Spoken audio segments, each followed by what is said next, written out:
Selamat datang di channel Simar Imam. Seperti biasa, jangan lupa pasang headset kalian.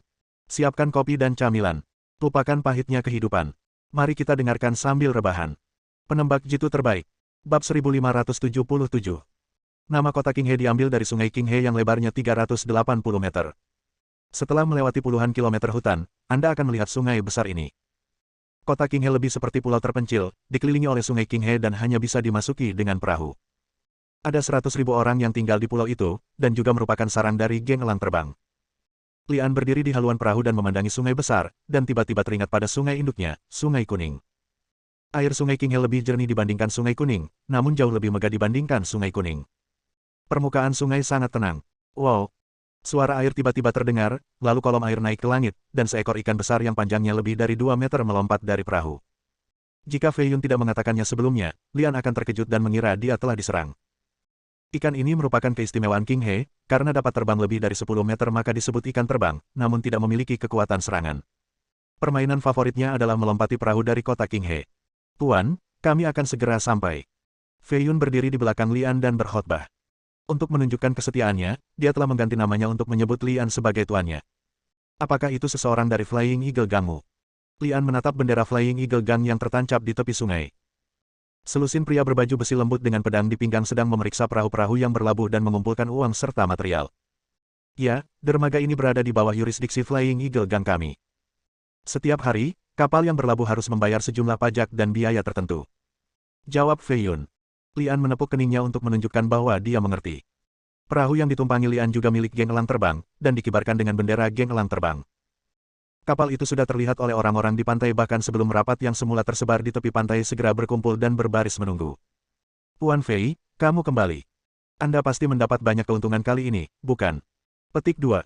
Seorang pria dengan tinggi kurang dari 1,5 meter dan tubuh gemuk seperti bola datang untuk bertanya. Dia menyipitkan mata kecilnya dan melihat ke sungai, sedikit mengernyit. Kapal ini dapat mengangkut lebih dari 100 orang, namun hanya ada lebih dari 20 orang yang berdiri di geladak, yang membuat pria gendut itu sangat penasaran. QQ, matamu semakin parah. Apakah menurut Anda saya harus menyarankan kepada ayah saya agar ada orang lain yang mengelola dok? Fei Yun berkata sambil mendengus dingin. Hah. Pria gendut yang dipanggil QQ itu mengangkat tangannya dan menyesap dirinya sendiri, lalu berteriak. Tuan muda benar, QQ mengatakan hal yang salah karena penglihatannya yang buruk. Tolong jangan khawatir, Tuan muda. Saya akan menemui Dokter Sue untuk memeriksa mata saya nanti. Mohon berbaik hati dan murah hati untuk menyelamatkan saya kali ini. Petik 2. Mendengus. Fei Yun melambaikan tangannya dan mengabaikan QQ. Dia membungkukkan pinggangnya dan berkata kepada Lian, Tuan, silakan datang ke darat. QQ menyipitkan matanya lagi dan menatap Lian dengan rasa ingin tahu, berpikir dalam hati, siapa tuan ini? Itu tidak bagus, itu tidak bagus. Tiba-tiba terjadi kekacauan di dermaga. Seorang pria yang mengenakan pakaian geng elang terbang berlari dengan panik. Ada luka tusuk di dadanya. Geng ular air akan datang, cepat bertahan. Serangga-serangga ini, jika terjadi sesuatu, mereka akan datang dan menimbulkan masalah. Gumam QQ, mengepalkan tangan ke arah Fei Yun dan berkata, Tuan muda, mohon istirahat di sini sebentar. Saya akan pergi dan membersihkan serangga di jalan terlebih dahulu, agar tidak menghalangi mata Anda. Fei Yun menjawab dengan lembut, membubarkan QQ dan gengnya di pantai, dan menjelaskan kepada Lian sambil membungkuk. Geng ular air adalah geng besar lainnya di kota Qinghe, dan juga merupakan musuh geng elang terbang kita. Apakah tidak ada tempat untuk 2 harimau dalam satu gunung? Lian tersenyum tipis dan berkata, ayo pergi dan lihat situasinya. Karena geng elang terbang dan geng ular air bermusuhan, dan pihak lain telah datang ke wilayah mereka sendiri, tidak ada yang perlu dikatakan. Geng elang terbang hanya memiliki selusin orang di sini, tetapi geng ular air datang dengan persiapan yang baik, dengan jumlah orang lebih dari 3 kali lipat dibandingkan geng elang terbang. Oleh karena itu, begitu kedua belah pihak bertemu, geng elang terbang jatuh ke dalam situasi pasif, dan 3 orang telah tewas. Jangan melihat kepengecutan QQ di depan Fei Yun, tapi dia mungkin memiliki beberapa keterampilan untuk mengambil posisi sebagai penanggung jawab dermaga. Dia adalah yang paling ganas dalam perang geng sekaligus namun tidak kalah sama sekali. Ada lebih dari 20 anggota geng elang terbang yang kembali bersama Fei Yun. Penampilan mereka pada dasarnya menyamakan tenaga kedua belah pihak. Namun, orang-orang di pihak Fei Yun tidak terburu-buru untuk mengambil tindakan memesan. Fei Yun, ini saatnya kamu berkontribusi. Lian berkata sambil tersenyum. Fei Yun tahu di dalam hatinya bahwa bahkan dengan dukungan Lian, dia harus membuat beberapa prestasi jika dia ingin mendapatkan pijakan di Flying Eagle Gang, atau setidaknya membuat orang-orang di bawahnya takut padanya. Setelah mendengar kata-kata Lian, Fei Yun berjalan tanpa ragu-ragu sambil memegang pisau. Ketika Qiu Qiu melihatnya, dia takut Fei Yun akan melakukan kesalahan, jadi dia berteriak dengan cemas, "Tuan muda, tolong cepat mundur. Serahkan saja pada yang lebih muda untuk menangani ini." Fei Yun mengabaikannya. Dia tahu bahwa karena Lian memerintahkannya untuk maju, dia tidak boleh mundur, dan dengan Lian melindunginya, dia tidak boleh mengambil risiko apapun. Orang-orang dari geng ular air juga mengenali Fei Yun, yang merupakan kejutan tak terduga bagi mereka. Jika ada yang bisa membunuh tuan muda geng elang terbang, itu akan menjadi pencapaian yang luar biasa. Segera, dua anggota geng ular air bergegas mendekat dan menebas Fei Yun dengan pedang mereka. Apa yang tidak mereka duga adalah ketika pisau besar itu sudah setengah jalan, tangan yang memegang pisau itu sepertinya terhalang oleh sesuatu, dan gerakan itu terhenti, memperlihatkan sebuah cacat. Fei Yun memanfaatkan kesempatan ini dan memenggal kepala dua anggota geng ular air dengan dua pukulan. Hah! Kelopak mata Qiu Qiu sedikit cekung, dan dia sangat penasaran di dalam hatinya. Dia bergumam pada dirinya sendiri, kapan seni bela diri tuan muda menjadi begitu tinggi? Apakah akan ada petualangan saat saya keluar kali ini? Dengan bantuan rahasia Lian, Fei Yun secara alami tampak tak terkalahkan. Dia membunuh Buddha ketika dia bertemu dengannya, dan 10 anggota geng ular air mati di bawah pedangnya dalam sekejap mata. Orang-orang yang tersisa melihat ada sesuatu yang tidak beres dan hanya ingin melarikan diri, tetapi ternyata jalan itu diblokir oleh orang-orang Fei Yun. Potong yang bernama Fei dulu. Seseorang dari geng ular air meraung, dan puluhan anggota geng ular air melepaskan keterikatan mereka dengan geng elang air dan memusatkan seluruh kekuatan mereka untuk membunuh Fei Yun. "Lindungi tuan muda!" teriak Qiu Qiu cepat, tapi dihentikan oleh Fei Yun. "Tidak, serahkan saja padaku." Adegan tersebut menjadi penampilan pribadi Fei Yun. Dikelilingi oleh puluhan orang, ia mampu melakukannya dengan mudah. Mata Qiu Qiu menyipit saat dia melihat, merasa bahwa orang-orang dari geng ular air ada di sini untuk membunuh orang, dan setiap potongan sangat kecil sehingga bisa membunuh mereka. Apakah ini terlalu kuat? Qiu Qiu bergumam di dalam hatinya. Karena Lian tidak memegang senjata ajaib atau apapun yang mencolok, tidak seorang pun kecuali Fei Yun yang tahu bahwa ini adalah jurus rahasia Lian. Bab 1578. Puan Muda Perkasa. Semua anggota geng elang terbang berteriak serempak. Meskipun Qiu Qiu biasanya mengangguk dan membungkuk kepada Fei Yun, itu semua karena Fei Yun adalah pemimpin muda dari geng elang terbang. Terlepas dari identitas ini, Qiu Qiu tidak akan meremehkan Fei Yun. Saat ini, Qiu Qiu dengan tulus yakin pada Fei Yun. Dalam pikirannya, dia secara naluriah membandingkan Fei Yun dan ayahnya Fei Tian, mana yang lebih kuat. Fei Yun mengusap pinggangnya, merasa bahwa dia belum pernah begitu bangga sebelumnya, tetapi ketika dia tiba di depan Lian, dia segera membungkukkan pinggangnya, pertama-tama menyuruh Qiu Qiu untuk menyiapkan kereta, dan kemudian berkata dengan senyuman di wajahnya, "Tuan, ayo kembali." Siapa orang itu? Qiu Qiu mengerutkan kening saat dia melihat kereta itu pergi. Lianlah yang duduk di kereta itu, bukan tuan muda dari geng elang terbang. Fei Yun tidak berani naik kereta yang sama dengan Lian. Dia merasa tidak memenuhi syarat dan Lian bisa membunuhnya hanya dengan mengangkat tangan. Setengah jam kemudian, kereta berhenti di depan sebuah manor. Ada sebuah plakat yang tergantung di depan manor, dengan 3 karakter kuat, Flying Eagle Manor, tertulis di atasnya dari pintu, tergantung di tengah. Itu adalah bendera geng elang terbang. Flying Eagle Village adalah markas dari Flying Eagle Gang. Fei Tian, pemimpin geng elang terbang, berusia lebih dari 40 tahun. Dia telah berlatih seni bela diri sejak dia masih kecil, membuatnya terlihat jauh lebih muda dari usia sebenarnya. Ada banyak mata-mata di geng Fei Ying, jadi Fei Tian sudah mengetahui bahwa putranya telah kembali bahkan sebelum Fei Yun memasuki rumah, termasuk perilaku khusus Fei Yun di dermaga. Ada 4 hal yang membuat Fei Tian bingung. Pertama, kurang dari 30 orang yang kembali, yang berarti misi Fei Yun gagal. Mengapa gagal? Kedua, mengapa penyihir yang menemani Fei Yun tidak kembali? Ketiga, kenapa Fei Yun tiba-tiba menjadi begitu kuat hingga bisa melawan puluhan anggota geng ular air tanpa kalah? Petualangan langka apa yang kamu dapatkan? 4. Siapa pemuda yang datang bersama Fei Yun? Saat Fei Tian hendak mengirim Ren Yun untuk menyelidiki 4 masalah ini, dia mendengar pengumuman datang dari luar bahwa putranya Fei Yun ingin menemuinya. "Biarkan anakku cepat masuk," perintah Fei Tian. Setelah beberapa saat, Fei Yun memasuki aula, tetapi ada juga orang luar yang masuk bersama, Lian. "Ayah, bayinya sudah kembali." Fei Yun berteriak keras begitu dia melangkah ke istana. "Putraku akhirnya kembali. Tamasya ini berjalan lancar, bukan? Kenapa kamu tidak melihat Wizard Tian kembali bersamamu?" "Oh benar. Saya telah mendengar tentang penampilan Anda di dermaga. Sungguh menyenangkan bahwa keterampilan anak saya meningkat beberapa kali lipat setelah tidak melihatnya selama beberapa hari." Petik 2. Fei Tian tertawa keras dan diam-diam menanyakan beberapa pertanyaan di benaknya, tapi matanya menatap Lian yang berdiri di belakang Fei Yun. Lian mengabaikan Fei Tian dan hanya mengangkat kepalanya untuk melihat dekorasi di istana. Pertama orang barbar dari desa Chaoyang, lalu praktisi seni bela diri dari geng elang terbang, dan para penyihir dunia ini sungguh menakjubkan. Dilihat dari dekorasi di dalam istana, yang saya tahu lebih dekat dengan dinasti Ming. "Ayah, kita akan membicarakannya nanti." Fei Yun tidak menjawab pertanyaan Fei Tian, tapi menoleh ke Lian dan berkata, "Tuan, silakan duduk." Wajah Fei Tian tiba-tiba menjadi gelap, bukan hanya karena Fei Yun menyebut Lian tuannya, tapi juga karena Fei Yun menarik Lian ke tempat duduknya dan duduk. "Fei Yun, apa yang kamu lakukan?" Fei Tian meraung marah dan meraih pisau pendek yang tersembunyi di tubuhnya dengan tangan kanannya. "Oh." Fei Yun menanggapi dengan lembut dan menoleh ke Fei Tian untuk berkhotbah. "Ayah, ini tuanku, dan dia akan menjadi tuanmu mulai sekarang. Mengapa kamu tidak segera datang untuk memberi penghormatan kepada tuan?" "Tuan, haruskah saya memberi hormat padanya?" Mendengus. Fei Tian mendengus dingin dan tidak berkata apa-apa. Dia mengeluarkan pisau pendeknya dan menikam Lian. Tapi begitu dia mengangkat langkahnya, dia merasa tersandung sesuatu, dan dia jatuh ke tanah dengan bunyi celepuk. "Beraninya kamu membunuh tuanku dan mencari kematian." Fei Yun bergegas menghampirinya, menamparnya dengan telapak tangannya, dan mendengar suara, pop. Otak Fei Tian meledak dan dia meninggal secara tragis di tempat. Pemimpin geng elang terbang yang agung dan penguasa utama di kota Qinghe tidak akan pernah mengira bahwa dia akan mati di tangan putranya sendiri. Sejujurnya, Lian sedikit terkejut. Dia tidak menyangka Fei Yun benar-benar berani membunuhnya. Cukup kejam. Namun, anak ini tidak bisa dipelihara. Jika Fei Yun tidak diperlukan, Lian tidak akan pernah menyimpan pembunuhan ayah seperti itu. Setelah Fei Yun membunuh ayahnya dengan tangannya sendiri, dia berlutut di tanah sambil menjatuhkan diri, bersujud kepada Lian dan berteriak, "Saya baru saja menabrak tuannya, tolong hukum saya." Lian memandangi mayat di tanah dan bertanya, "Kamu membunuh pemimpin geng elang terbang. Apa yang akan kamu lakukan selanjutnya?" Fei Yun ragu-ragu dan berkata, "Hanya jika saya duduk di posisi pemimpin geng elang terbang, saya dapat melayani tuan saya dengan lebih baik. Tolong lakukan itu untuk saya." Lian memang berniat membiarkan Fei Yun mengambil posisi pemimpin geng elang terbang agar dia bisa melakukan sesuatu untuknya, tapi dia terlalu radikal dalam melakukan sesuatu. Awalnya masalah yang sangat sederhana. Lian hanya perlu menggunakan kemampuan pengendalian pikirannya pada Fei Tian dan membiarkannya menyerahkan posisi pemimpin geng kepada Fei Yun.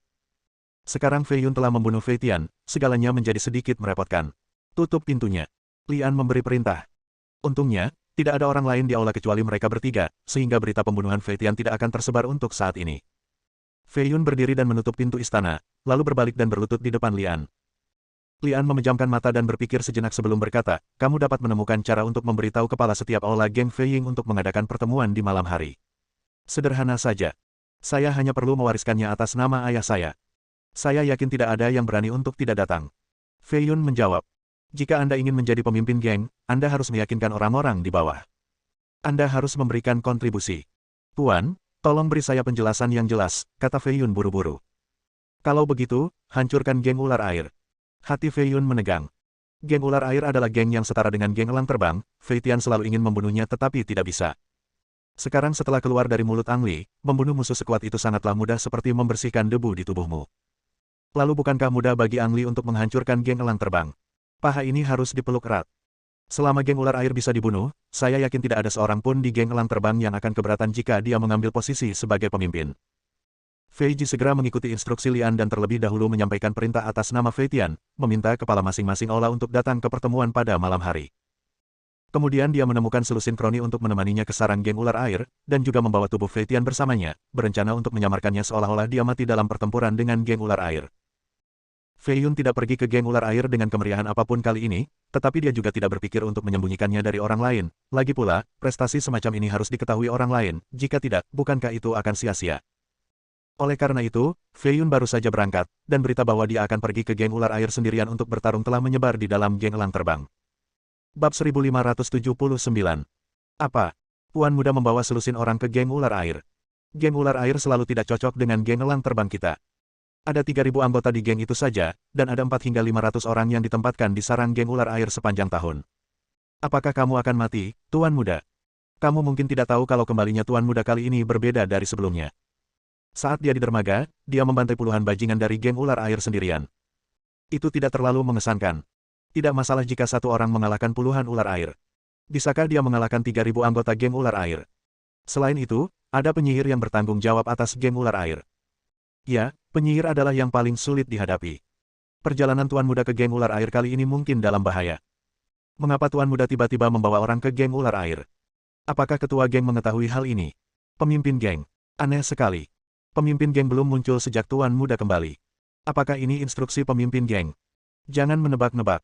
Karena pemimpin geng tidak mendapat perintah, kita tunggu saja dan lihat apa yang terjadi. Para pemimpin geng elang terbang semuanya adalah roh manusia. Karena tidak ada perintah yang jelas dari atas, mereka tidak akan mengambil inisiatif untuk membawa orang ke geng ular air untuk memperkuatnya. Itu tidak ada hubungannya dengan mereka. Kota Qingyun dibagi menjadi dua bagian oleh geng elang terbang dan geng ular air, dengan masing-masing geng menempati satu sisi.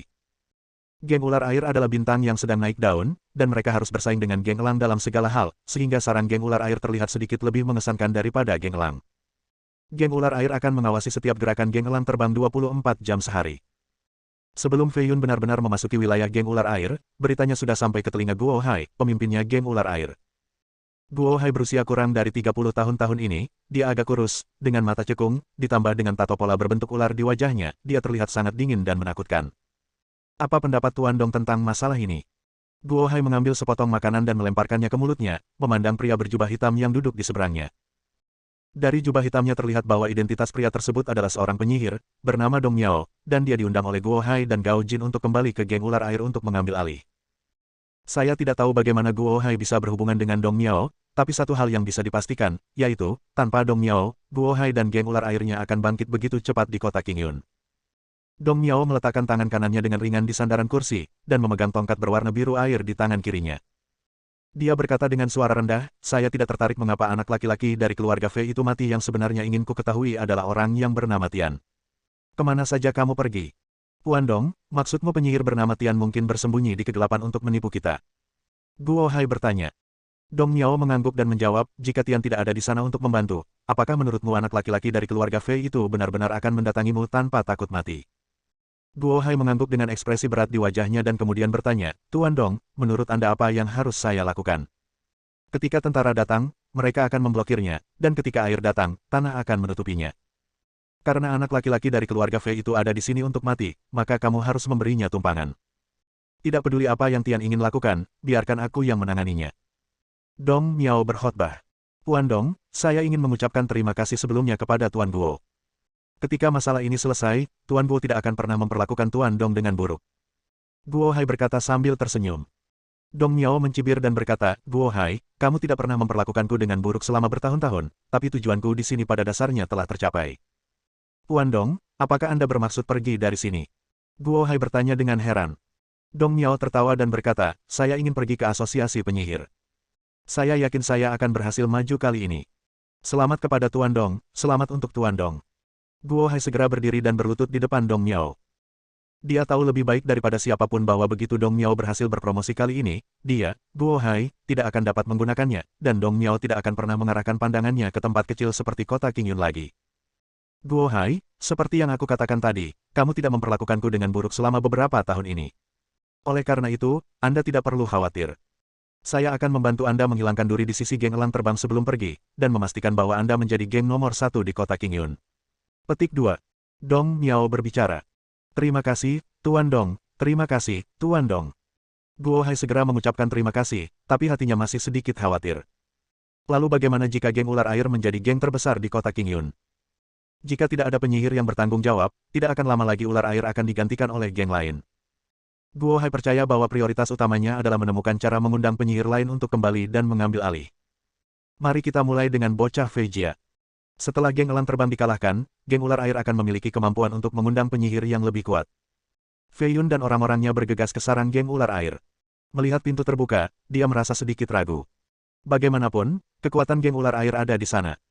Bahkan dengan bantuan Lian, dia masih khawatir tidak akan mampu menjatuhkan geng ular air.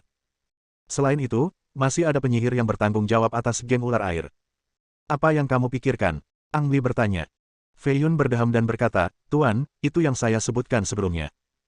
Penyihir dari geng ular air paling baik dalam menyerang dengan kemampuan air, jadi kamu harus berhati-hati ketika saatnya tiba. Selama kamu melakukan urusanmu sendiri, jangan khawatir tentang hal lain. Lian memarahi dengan ringan. Ya, Fei Yun menunduk dan menjawab. Melihat apa yang dikatakan Lian, dia hanya bisa gigit jari dan berjalan masuk. Anggota geng ular air telah menerima perintah tersebut dan tidak mempermalukan Fei Yun saat ini, mengizinkannya masuk ke dalam kompleks geng ular air. Bang! Gerbang geng ular air ditutup setelah Fei Yun dan yang lainnya masuk. Anggota geng ular air yang bersembunyi di sekitar tiba-tiba muncul. Kukira, ada yang berani membobol geng ular air kita, tapi ternyata itu adalah keponakan geng elang terbang. Ini adalah kesalahan saya karena tidak keluar untuk menyambut keponakan saya terlebih dahulu dan meminta keponakan saya untuk memaafkan saya. Guo Hai, yang terlihat murung, keluar dengan dukungan semua orang, dan membuat lelucon begitu dia muncul. Dia adalah pemimpin geng ular air. Fei Yun berkata dengan gugup, memutar matanya saat dia berbicara. Aneh, kenapa kamu tidak melihat penyihir yang dia undang? Jangan terlalu khawatir, pikirkan cara agar orang-orang dari geng ular air berkumpul sedekat mungkin denganku. Li An memerintahkan. Ya. Fei Yun menjawab dengan lembut, lalu berdiri tegak, menarik napas dalam-dalam, mengulurkan jari telunjuk kanannya ke Guo Hai, mengaitkannya, dan berteriak. Kemarilah. Guo Hai tertegun sejenak, merasa bahwa tindakan provokatif Fei Yun benar-benar bodoh, tapi perilaku ini benar-benar membuatnya marah. Bunuh bajingan kecil itu untukku. Guo Hai meraung, tetapi dia sendiri tidak ikut berperang karena dia juga mengamati secara diam-diam dan berpura-pura bahwa penyihir bernama Tian bersembunyi di kegelapan. Tuan, mereka ada di sini. Fei Yun berkata dengan gugup setelah melihat kerumunan gelap bergegas membawa senjata di tangan. Bab 1580. Li An mengulurkan tangan dan mengambil tas kain yang tergantung di punggungnya dan membukanya. Tersembunyi di dalamnya adalah tongkat penyihir yang digunakan oleh penyihir bernama Tian. Suara mendesing. Sesosok melompat keluar dari belakang Guo Hai. Puan Dong. Guo Hai buru-buru memberi hormat dengan tangan terkatup. Dong Miao mengabaikan Guo Hai, tapi menatap tongkat penyihir di tangan Li An, dan berteriak dengan suara tajam, itu adalah tongkat penyihir bernama Tian. Apa hubunganmu dengan orang bernama Tian? Orang-orang dari geng ular air telah datang untuk membunuh mereka. Mata Li An berbinar ketika dia melihat penyihir itu muncul, tapi dia tidak punya waktu untuk memperhatikan. Mungkinkah? Ekspresi Dong Miao berubah, dan dia berbalik dan berteriak pada Guo Hai. Tidak, cepat panggil orang-orangmu kembali. Sebelum Guo Hai bangun, dia melihat tongkat sihir di tangan Li An memancarkan sinar cahaya dan menembak ke arah anggota geng ular air. Dalam sekejap, orang-orang dari geng ular air membeku dan berdiri di sana seperti kayu. Kemampuan untuk mengendalikan pikiran ditingkatkan melalui tongkat penyihir, tetapi kemampuan ini juga memiliki batasan tertentu. Misalnya, sekarang Ang Li bisa mengendalikan pikiran ratusan orang sekaligus dan menghentikan mereka, tapi dia tidak bisa berbuat lebih banyak. Jika kemampuannya lebih kuat, ratusan orang ini bisa saja bunuh diri dengan pisau. Lakukan. Li An berteriak pada Fei Yun. Fei Yun diam-diam senang. Jika dia berurusan dengan ratusan anggota geng ular air, dia pasti akan dipotong-potong. Sekarang benar-benar berbeda. Ratusan orang berdiri di sana seperti batang kayu, hanya rentan terhadap pisaunya. Bahkan jika jumlah orangnya 2 kali lebih banyak, dia akan membunuh mereka semua. Membunuh. Fei Yun meraung, dan bersama selusin anak buahnya, dia menghunus pedangnya dan bergegas mendekat. Dalam sekejap mata, puluhan anggota geng ular air jatuh ke dalam genangan darah. Guo Hai patah hati setelah melihat ini. Jika semua orang terbunuh, apa yang akan dia, pemimpin geng, lakukan? Puan Dong, pikirkan solusinya dengan cepat. Dong Miao mendengus dan berkata, jangan khawatir. Rakyatmu hanya dikendalikan oleh anak itu. Selama kamu membunuhnya, semuanya akan baik-baik saja. Petik 2. Tapi, teriak Guo Hai gugup. Apakah kamu takut aku akan dikurung seperti orang-orangmu yang tidak berguna? Dong Miao kembali menatap Guo Hai. Guo Hai buru-buru menundukkan kepalanya dan berkata, Yang Mulia sangat kuat, bagaimana Anda bisa sama dengan saya? Mendengus. Dong Miao mendengus dingin dan berbicara dengan suara yang dalam. Kalau tidak salah, kemampuan anak itu sudah mencapai batasnya. Sekarang dia tidak punya pilihan selain mati dan tidak punya tenaga lagi untuk menyerangku. Ketika Guo Hai mendengar ini, dia berteriak gembira, kalau begitu tolong bantu saya. Berdiri di sini dan tunggu. Dong Miao memberi perintah, menjatuhkan tongkat penyihir itu ke tanah, dan melihat teratai air muncul dari tanah untuk mengangkat Dong Miao. Hah! Li An takjub saat melihat Dong Miao datang dengan teratai air, dan diam-diam bergumam, apakah dia orang dengan kemampuan air? Tepat sekali. Dong Miao tidak tahu bahwa Li An sudah tertarik untuk mengambilnya. Dia memandang semua orang dengan wajah arogan di udara, seperti menatap semut. Saya melihat tongkat di tangannya bergerak maju sedikit, dan dia berteriak pelan, pergi. Bah! Dalam sekejap, lebih dari selusin pilar air terpisah dari teratai air di kaki Dong Miao, dan menghantam Fei Yun dan belasan anak buahnya seperti ular air. Pantas saja orang awam memiliki rasa takut yang alami terhadap penyihir. Kemampuan penyihir terlihat dari fakta bahwa Dong Miao mengalahkan Fei Yun dan lebih dari selusin anak buahnya dengan satu gerakan. Mereka yang memiliki konstitusi lemah langsung terluka parah. Hanya Fei Yun dan beberapa orang yang mampu yang terluka ringan dan melarikan diri ke belakang Li An. Tuan, apa yang harus saya lakukan? Fei Yun memandang Dong Miao di udara dengan rasa ngeri. Li An berteriak dengan suara rendah, semuanya, pergi. Saya akan menangani para penyihir, dan Anda dapat menemukan peluang untuk terus menjalankan bisnis Anda. Oh, baiklah. Fei Yun mengangkat tangannya dan segera berpencar bersama yang lain, menunggu kesempatan untuk kembali membantai geng ular air. Melihat Dong Miao berada di atas angin segera setelah dia bergerak, Guo Hai berteriak dengan gembira, Tuan Dong, bunuh mereka secepatnya. Diam. Bukan giliranmu untuk memberitahuku apa yang harus kulakukan. Dong Miao mengomel, lalu menatap Li An dan berkata, apa hubunganmu dengan pria bermarga Tian? Mengapa kamu memiliki tongkat pria di tanganmu? Juga, di mana orang bernama Tian bersembunyi. Ingin tahu? Temui aku dulu, lalu bicara. Lian berkata dan berbalik dan lari. Mau kabur? Bisakah kamu kabur? Dong Miao mendengus dingin, menyentuh teratai air dengan tongkat di tangannya, dan teratai air mengejar Lian. Lian tidak melarikan diri karena takut, dia hanya tidak ingin terlihat ketika dia mengambil kemampuan Dong Miao, jadi dia sengaja menghindari mata dan telinga semua orang. Dalam sekejap mata, Lian memanjat tembok dan tiba di halaman samping geng ular air. Dong Miao juga menyusul saat ini, menunjuk ke arah Lian dengan tongkatnya, dan berteriak di mana harus melarikan diri. Wow! Kolom air sebesar baskom mengalir menuju Lian seperti ular piton raksasa, mulutnya terbuka lebar. Lian merasa terganggu, dan diam-diam menggunakan kemampuan mengendalikan gas untuk membuat penghalang di luar permukaan tubuh, membuatnya tampak seperti dia tidak melarikan diri, dan ditelan oleh kolom air. Nak, jika kamu menjawab pertanyaan yang baru saja aku ajukan sekarang, aku bisa memberimu pertanyaan yang membahagiakan. Jika tidak, Dong Miao berkata sambil mencibir, tetapi di tengah kalimat, ekspresinya tiba-tiba berubah, dan dia menyadari bahwa kolom airnya tidak terlalu menahan Lian. Lian membuka mulutnya dan menghembuskan napas, berubah menjadi pisau tajam yang tak terlihat, menembus kolom air dengan letupan, dan terbang menuju Dong Miao. Dong Miao terluka oleh pemikirannya yang keras kepala, dia mengira Lian hanya bisa menggunakan satu kemampuan. Selain itu, dia tidak melihat Lian menggunakan tongkatnya, jadi dia tidak punya cara untuk membela diri dan ditusuk oleh pisau tajam yang tidak terlihat. Dong Miao menjerit dan jatuh dari teratai air ke tanah. Wow! Teratai air di udara dan kolom air yang menahan Lian kehilangan kendali dan jatuh ke tanah, meresap ke dalam tanah.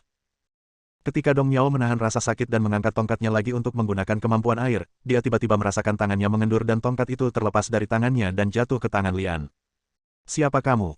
Bagaimana kamu melakukannya? Dong Miao bertanya dengan ngeri. Dong Miao menjerit, dan merasakan kekuatan tak terlihat memutar lengannya ke belakang punggung, dan mulutnya sepertinya tertutup lapisan lem, tidak bisa terbuka. Dong Miao menyaksikan dengan ketakutan saat Lian berjalan ke arahnya. Dia ingin melarikan diri tetapi tertahan oleh kekuatan tak terlihat dan tidak bisa bergerak. Lian meletakkan tangannya di bahu Dong Miao, dan itu tampak wajar seperti menyapa seorang teman lama. Dong Miao menjadi semakin ketakutan saat ini, karena dia menemukan bahwa kemampuannya mengalir keluar dari tubuhnya dan menghilang. Apakah ini yang para penyihir sebut sebagai akar penyihir? Lian tersenyum. Yang disebut akar penyihir sebenarnya adalah kekuatan super dari mutan genetik, tetapi kekuatan super penyihir harus ditampilkan melalui tongkat penyihir. Bersambung.